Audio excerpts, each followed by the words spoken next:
आई इथं कोथिंबीर निवडते आणि पिल्लूचं टीव्ही बघत बघत डान्स करणं चाललेलं आहे आणि इकडे मी आता पटकन रताळाची खीर बनवून घेते। ताजी कोथिंबीर आणि काकडी भरपूर सारी होती त्यामुळे ती खिसून घेतली आणि मस्त अशी थालीपीठ झाली। किचन मधलं आवरलं तोपर्यंत बेडरूम मध्ये हा पसारा। तर हा ड्रेस मी 2 वर्षापूर्वी वेअर केला होता, त्याच्याविषयी खूप तुम्ही विचारलेला आहे, तर त्यावरतीच आज मी लुक क्रिएट करणार आहे। हेवी ड्रेस घातला की हेवी मेकअप आला, परंतु नो टेन्शन, कारण माझ्याकडे आहेत फेसेस कॅनडाचे हे प्रोडक्ट्स। तर मी इथे फेसेस कॅनडाची स्ट्रोब क्रीम घेतलेली आहे, ज्याच्यामध्ये आहे शिया बटर आणि हायड्रोनिक ऍसिड, त्यामुळे मला ऑल डे हायड्रेशन मिळतं। पाहू शकता किती इन्स्टंट असा ग्लो आलेला आहे। हा ग्लोला अजून जास्त फ्लॉलेस बनवण्यासाठी मी यूज करते फेसेस कॅनडाचं हायड्रा मॅट फाउंडेशन। 3 in 1 असून याच्यामध्ये जराशी स्ट्रोब क्रीम मिक्स केली की ल्युमिनस असा बेस क्रिएट होतो। आता मी यूज करते फेसेस कॅनडाची कॉम्फी मॅट लिपस्टिक, शेड आहे चोको काउचर। साइड मध्ये हे फुल पिगमेंटेड आहे, ट्रान्सफर प्रूफ आहे। गेस करा ही कितीला मिळत असेल? जस्ट 299 रुपयाला ही आपल्याला मिळून जाते। ऍज अ ब्लश आणि आय शॅडो म्हणून सुद्धा मी हीच वापरलेली आहे आणि माझा लुक बघू शकता। छानशी टिकली, जरासं काजळ, आयलायनर लावलं आणि रेडी झाले मी। अशाच पद्धतीने तुम्ही आता नवरात्रीत दांडिया गरबा खेळण्यासाठी सुद्धा रेडी होऊ शकता।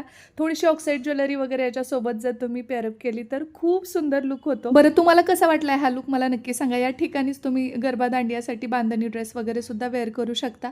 आणि आता पेट पूजेचं बघू। किचन मध्ये आल्यास चहा बनवायला घेतला, बाळासाठी थोडासा खाऊ बनवला आणि मी एक ऍपल खायला घेतला। गरबा दांडिया अजिबात खेळता येत नाही, मला डान्सच येत नाही, तर हे माझी प्रॅक्टिस घेत होते आणि आम्ही खूप बघा एवढी सगळी डान्सची प्रॅक्टिस, खाणं पिणं झालं तरी सुद्धा माझी लिपस्टिक ॲज इट इज आहे, माझा मेकअप ऑन पॉइंट आहे। तुम्हाला सुद्धा अपकमिंग फेस्टिवल सीझन साठी हे प्रोडक्ट्स हवे असतील तर स्क्रीनवरती QR कोड दिलेला आहे, तो स्कॅन करा आणि आत्ताच हे प्रोडक्ट्स ऑर्डर करा। बाय।